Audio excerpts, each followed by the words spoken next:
Good morning, Roadrunner. It's a little before 6. We're heading out and just wanted to show you, this is an old railroad bed. And I was camped right there. And it was used originally as a logging road, a logging railroad to get the wood out of here. And then it later became a passenger line.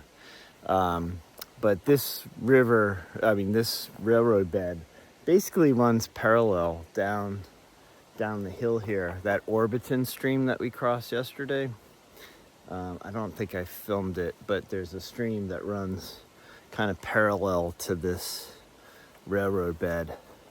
And that's going to come into the story later on today. So here, let me flip. So we're gonna go up here. The Appalachian Trail goes that way. It basically follows this is called Sluice Brook. And we're gonna parallel this for the next mile. So trail there, brook there. And a lot of people come here on these rocks and just after the big climb up from the Orbiton stream, they will get water here and rest or take a break and eat something. And that's kind of what we did. So we camped right there. So off we go, and I'll start the story. And this is why they call it Sluice Brook right here. It looks like a little sluice coming through the notch in the rocks. Okay.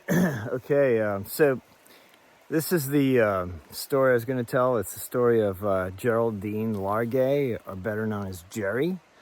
And she was a retired nurse back in 2013, and she was doing a flip-flop of the AT. So she started Harper's Ferry and made it, 900 miles to this point.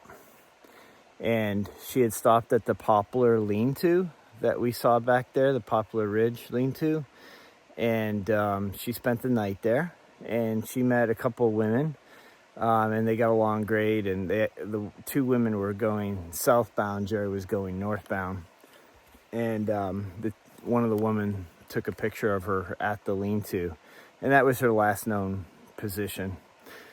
And so she woke up the next morning, they took the picture, and Jerry was hiking north, and the two ladies were hiking south. That's about 3-4 miles from this point, and that's when things went bad. So no one knows quite sure, where she left the trail, but it became apparent that she had to go to the bathroom.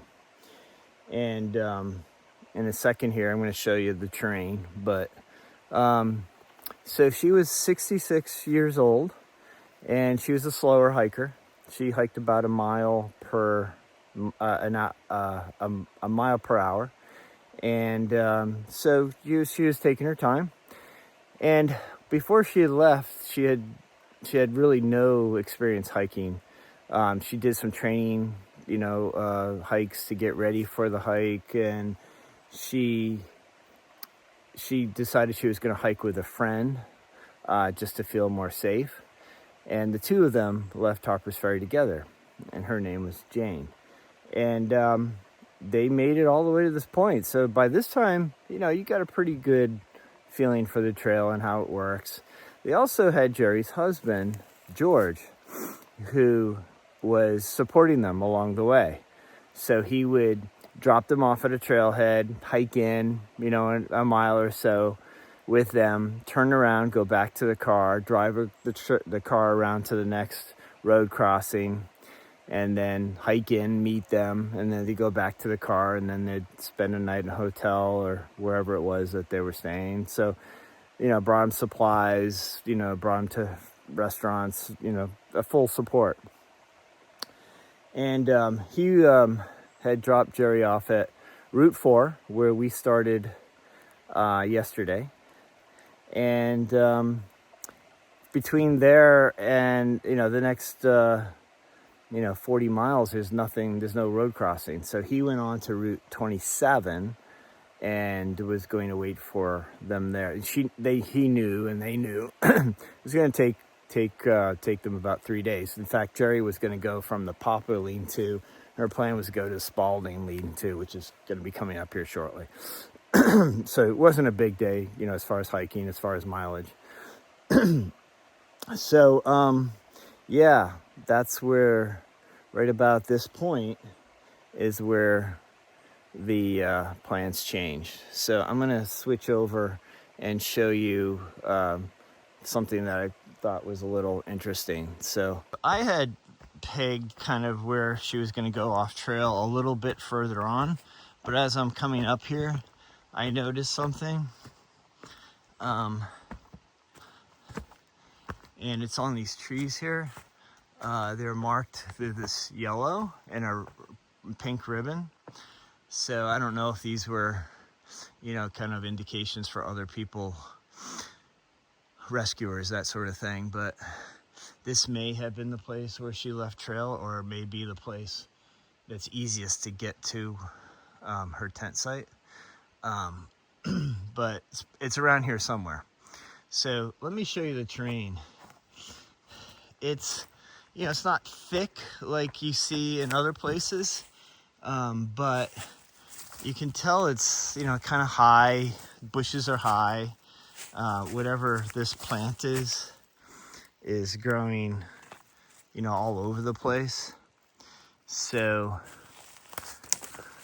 let's just say it was here, for the sake of argument, that she decided she had to go to the bathroom. Her routine was she'd wake up in the morning, do a carnation, instant breakfast, hike for 3 or 4 hours, which would put her right about here.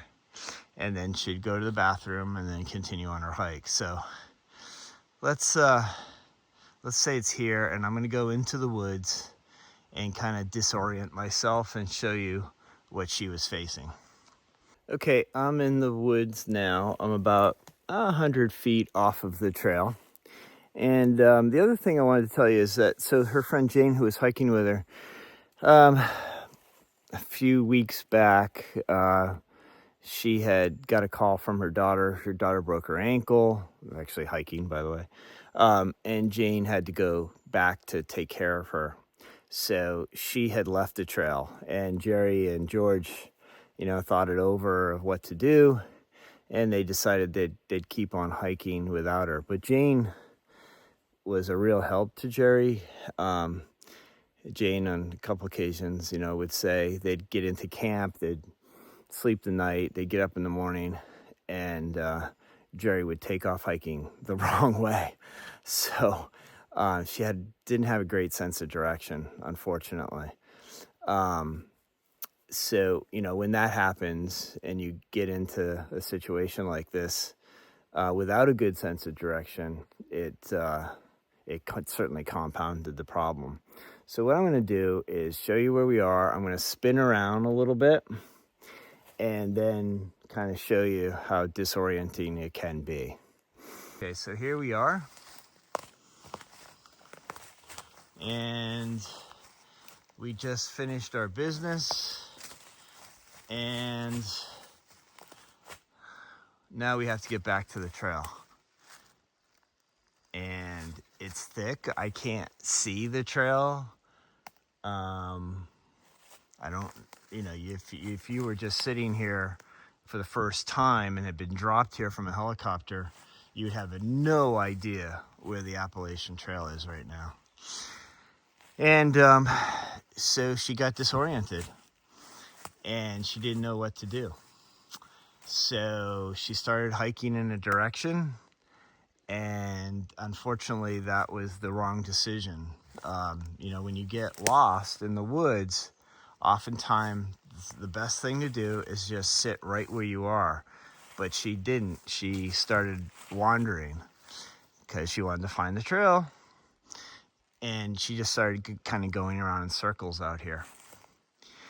And she was out here for a while, and she finally decided that she was lost, She sent a text to George that didn't go through and never did go through because there's absolutely no cell service out here. And it said, you know, I'm lost. In the woods. Can you send? She called it the AMC trail maintainers to come help find her. But we are actually in the MATC, the Main Appalachian Trail.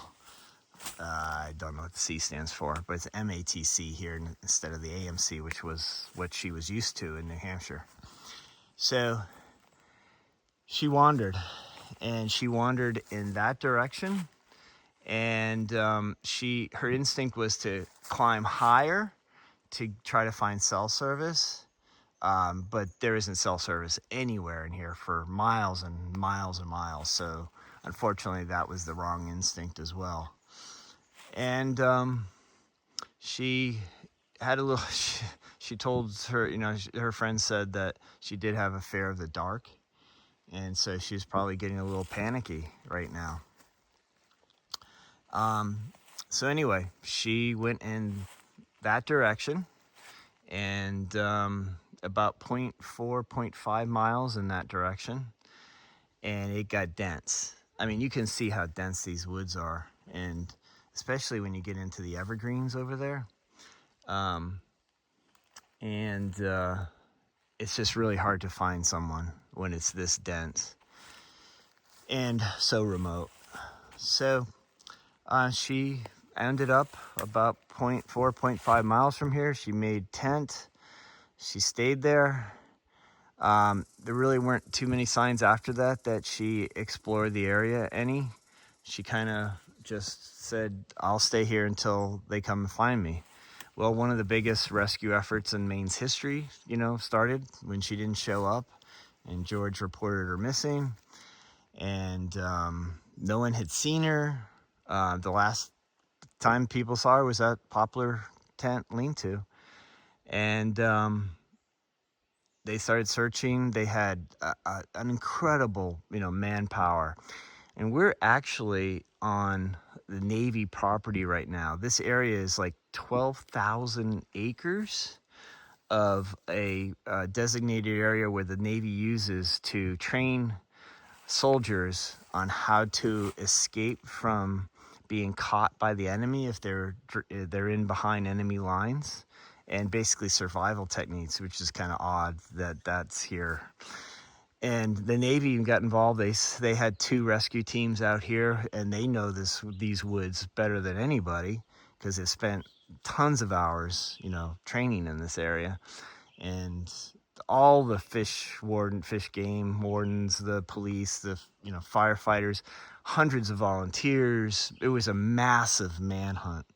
And unfortunately, they never found her. So what she had done, she had made up camp. Unfortunately, and this is just so everyone knows, this is kind of a learning experience that I'm doing to kind of show you what you might want to do in these situations, not to criticize, blame, you know, whatever. It's just to point out in case this ever happens to you. So she made tent. Unfortunately, she made it under a hemlock tree. Hemlocks are very dense. They couldn't see that from the air. And even if you were standing, you know, a few feet from the tent, you still, I mean, I chose this spot because this is the most open spot I could find here. So you'd have to be right here. Now, she made tent here, you know, you'd have to fly right over in order to see her. She did have a Mylar thing that she put up. She hung it up in a tree in case anybody could see it from the air, but it has to be a perfect flight of flying exactly over where she was.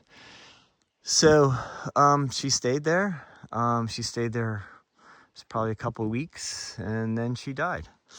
The search continued, and eventually they just had to call it off, and they never found her until 2 years later when a surveying team came through, and they were, you know, marking a boundary, and one guy, you know, basically almost stepped on the tent. Again, it was so dense that you couldn't see much, so that just gives you an indication of what kind of terrain she was in.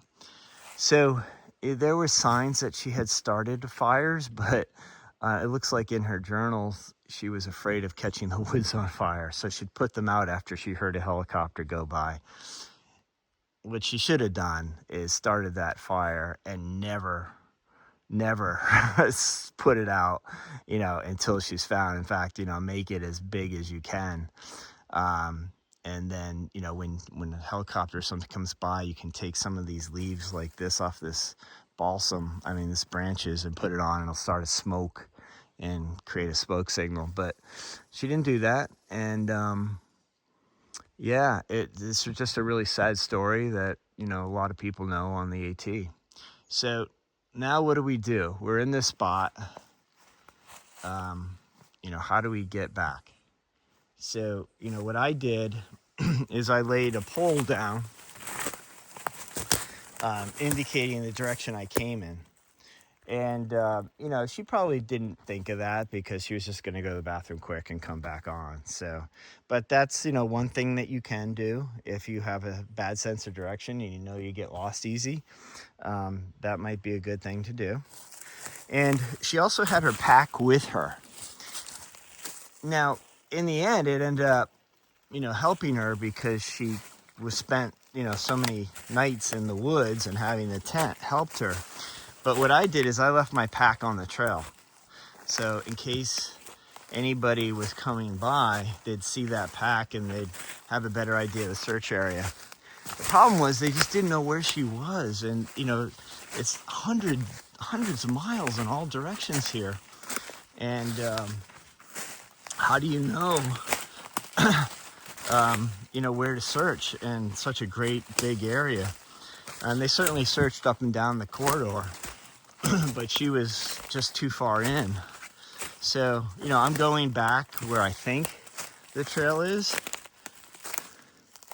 And actually, this is an old logging road, which you find up here a lot, where they came in and took the logs out back then. And this, you can tell this is an abandoned log road.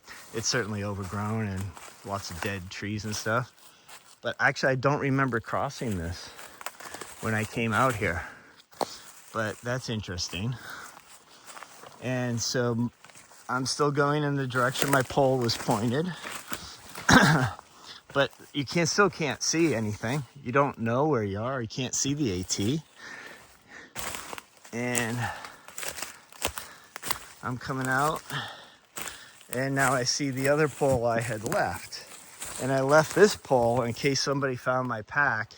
I pointed that in the direction that I went into the woods at. So if she had left her pack out on the trail here, it certainly would have been spotted, with the hundreds and hundreds of people looking for her. So that's part of the story. Let me put my pack on, and I'll continue with the rest. So the other thing that she could have done that would have been helpful for her, certainly fire was number one. And there's plenty of fuel for fire.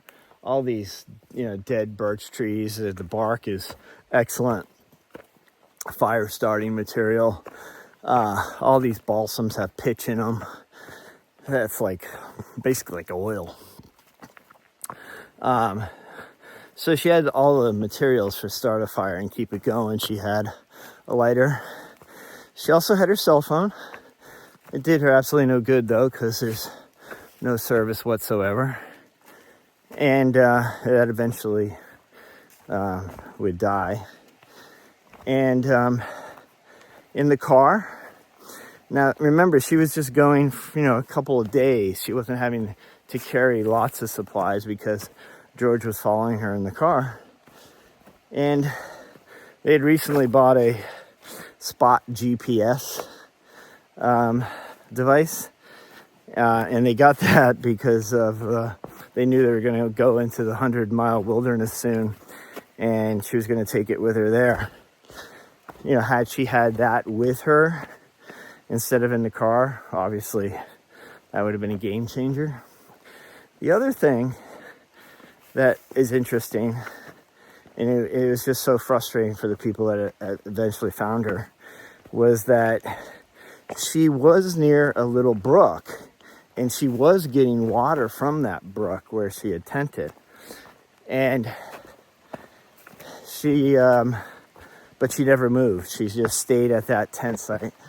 Had she done what we're kind of all taught as kids in New England, is if you find a brook or a river, you follow it downstream, because a brook and river or stream will lead to a brook will lead to a river, then may lead to a pond where there's people, or another river where there's towns and civilization. So had she done that, and here we're back on the Sluice Brook again, had she just followed it down, she would have within 40 minutes hit that railroad bed that I camped on last night. You just can't, go. All the streams lead to that Orberton brook down there, and she would have crossed it. She would have recognized the railroad bed. That railroad bed. It's very distinctive, and I mean at that time that's where they were, camping to start the rescue efforts. There's a whole team there, up and down that road. It's kind of their central point. The main search center was at Sugarloaf, but this was a subsection of it. She would have been fine. She probably just got back right on the trail, followed it down to the sign that she had crossed earlier that day, and everything would have been fine. So again, learning experiences, sad story. Everybody involved was just deeply affected by it, because Maine has one of the best search and rescue teams in the world, and the success rate was incredible, like 97% of finding hikers on the AT getting lost. So everybody did what they were supposed to do. It was just the circumstances of these dense woods where she got lost. So that's the story of Jerry Largay, and yeah, it's a good learning lesson for everybody. One of the things too is she did have a little compass, but it's more of a toy compass that she had on the end of a thermometer. It didn't do her much good, and she probably really didn't know how to use it. And you have to know which direction to go in to find help for it to be any useful anyway, which she didn't, because she was so turned around. So there you go. Kind of weird for me to walk through this, because I've read the book. The book is called When You Find My Body, which is an excerpt from one of her journals, and she was saying how she wanted her husband and family to get her journal, and so she said, "When you find my body, please get this to them." Sad story, and if you're interested in learning more, it's a good book, and I've always kind of been interested in where exactly and what the circumstances were. Until you get out here, it's hard to visualize, but I can see what happened now. I also forgot to tell you that when she went missing, it was this week of summer, so all the vegetation would be correct, as far as leaves and what was growing, stuff, visibility. So that was interesting to know that it's about the same time as right now. Also, if you're interested in learning more about this, there was a reality TV series called Northwood's Law. It originally started off at the Maine Warden's Department about them. It later became Maine and New Hampshire, but they had a film crew guy that went with the rescue team or the recovery team, 2 years later, 2015, when they found the body. And I remember watching that, and the people in charge of that search were just devastated.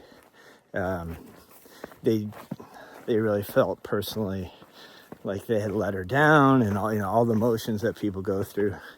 And it captures those feelings of those people in charge of the recovery pretty well. I don't know what episode, what year, stuff like that, but I'm sure it'll be easy to Google.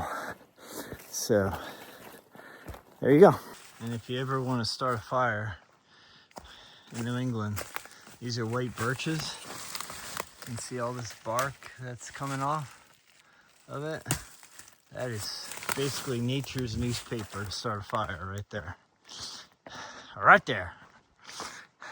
There's a squirrel that left this for later, I guess.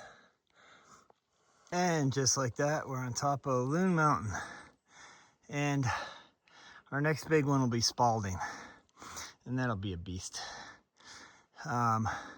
And that Spalding Mountain lean-to is where Jerry was heading.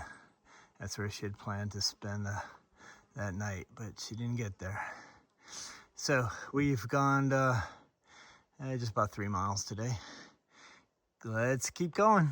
So we are at a junction here that I've been to before. That's the way to Mount Abraham, which is 1.7 miles that way. That's a 4,000 footer. So when I finished my first 48, I decided to do the 67 4,000 peaks in New England. So that was one of them. So I started at Caribou Pond, went up Sugarloaf, over Spalding, which is another one. Sugarloaf's another one. Came over here, went to Mount Abram, turned around and walked back. So the Spalding Mountain lean-to 1.1, and the Caribou Valley Road where I parked my car is 6.3 ahead. So I'm on a little familiar ground now. So we're at the Spalding lean-to now. It's a blue blaze up that trail. I'm not gonna go up there, but this was Jerry's destination when she left the poplar lean-to. And again, another example of what it looks like in the Smokies after you go past what's the name of that gang? Clayman Stone thing. I forget. Kauai. This is very similar. Right, Roadrunner? Oh, I don't know if I mentioned it, but I know I talked about her pace was rather slow. So her trail name was Inchworm. Spalding Mountain. Little side trail going up. I'm going to skip that one because I'm going to go up to the top of Sugarloaf, which is a 0.5 mile up and 0.5 mile back. So we continue. All right, I've decided not to go up Sugarloaf. I just had a viewpoint, and it's pretty cloudy and hazy. I wouldn't see Katahdin. The only reason I wanted to go up there really was to go to the spot where I got my trail name. So I know I've told the story before, so bear with me if you've heard it before. But I was up there, I was doing these 4,000s in Maine, and I was up at Sugarloaf, and a through hiker came through up there, which is kind of odd because I'm a through hiker now and I don't want to go up there. It's 0.5 up, 0.5 back, that's a mile. And this guy was a speed demon. So I'm surprised he went up there because his trail name was 13. He was doing the trail in 13 weeks. So he's moving fast. So little side trips like that would have cost him some time. But anyway, I'm up there and I have the Peak Finder app, which he hadn't heard of before. And I was able to show him where Katahdin was. And he was just like thrilled. He saw Katahdin for the first time. And then we were talking, he goes, "What's your trail name?" I go, "I don't have one, I'm a day hiker." And he goes, "Well, we're gonna have to do something about that." So he asked me what my first name was. I said, "Mark." And he goes, "What do you do?" I said I was in solar and, want to do what I can for climate change. And he said, "Okay, your name's Mark Trail." I said, "Well, that's great, but why? I don't get it." And he goes, "Well, Mark Trail is a comic strip." And now looking back, I know how he knew this because he was a little on the younger side.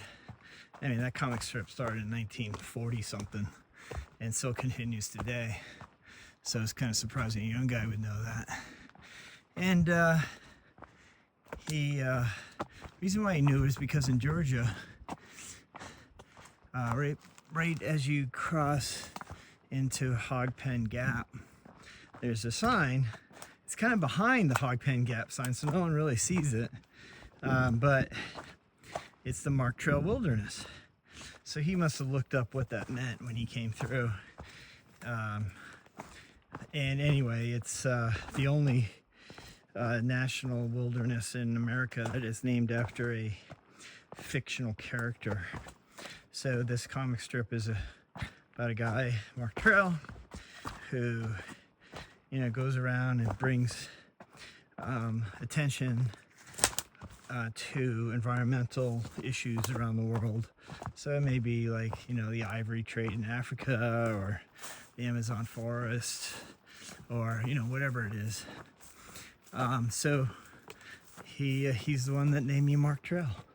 I guess that was probably back in 2018, 2019, something like that. And I've been Mark Trail ever since. But yep, right on top of that mountain, Sugarloaf, is where I got the name. Well, what do we have here? A bunch of rocks put together. For what reason? Well, I just hiked 2,000 miles this year. Seems like a lot. So what does that mean? I have 197 left. Woo! Alrighty. And also, I just texted the place where I'm staying tomorrow night, the Hostel in Maine, and I'm doing pretty good on time. And I know I have the Crockers to go over, and they're big, really hard climb going up South Crocker. However, if I push tonight, then it really gives me the flexibility to take a full zero tomorrow instead of like a half zero. I don't know. Let's see as we go further on. They do have the availability if I want it, so I think what I'll do is make that decision when I get to the bottom of South Crocker. It's a really nice stream there. And we'll see how we're doing. So if we're gonna do this, we gotta climb all the way down to the river, the valley. Then we gotta go up South Crocker, which is a really hard climb, then over to North Crocker over there. And by the way, that's Mount Reddington. That's another 4,000, about 4,000 footer. But that's a bushwhack. There's no trail up there. So let's get down to the river and then make a decision. This is just one of my favorite spots on the trail. I love these rocky brooks, crystal clear water, a river crossing, just completely going around. It's really, really cool stuff. Alright, I'm gonna hydrate, get something to eat, and make a decision. I'll be back to you in a little bit.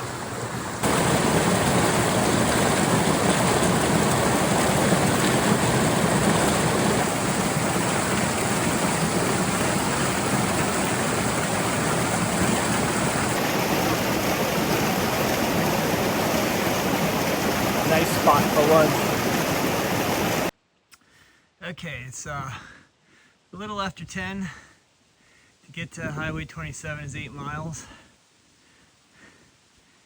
That should get us to the road in about, I don't know, 8, 9 o'clock tonight.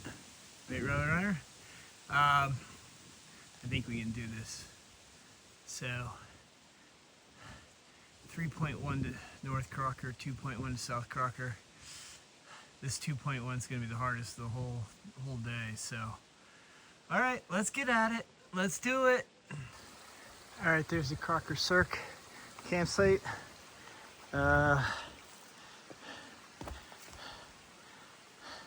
Highway's now 7.3.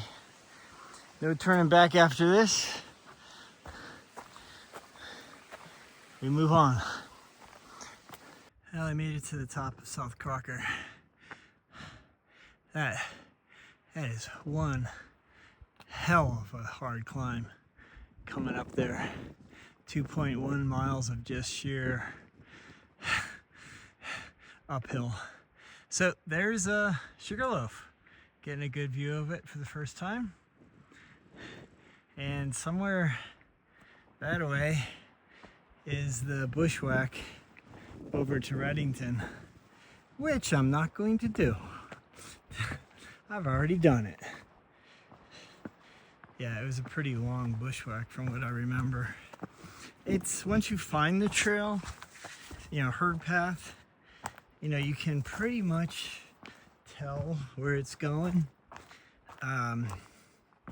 So it's not the most difficult one I've done. I think it's down there, but you can see these little herd paths that animals make. You just kind of follow that through the trees, and that's how you get over there. But anyway, let's continue on. So this little stream is barely flowing, but somebody was clever enough to put in like a little funnel made out of bark. Nicely done, nicely done. Well, made it to the Hostel of Maine. That was 18.7 mile day. That was hard. Yeah, looking forward to it. I'm gonna zero tomorrow. Take a rest, wait for chicken legs and early bird to come, and we'll slack pack Bigelows on Friday. Over and out.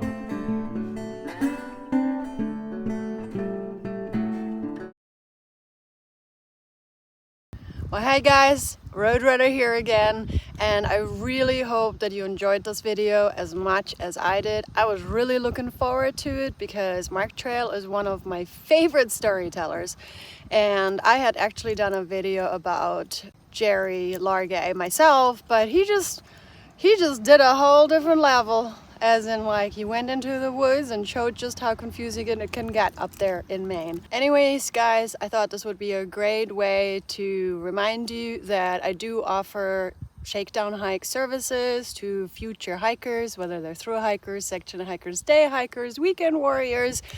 Every single hiker, I provide that service to prevent something like what happened to Jerry. And so it's a service that I provide, so if you're interested, contact me at HikingDancer@gmail.com. I also just do online coachings where I meet people face to face via like Zoom or any other means of technology, and we just kind of go over any other concerns you might have. So anyway, contact me at HikingDancer@gmail.com.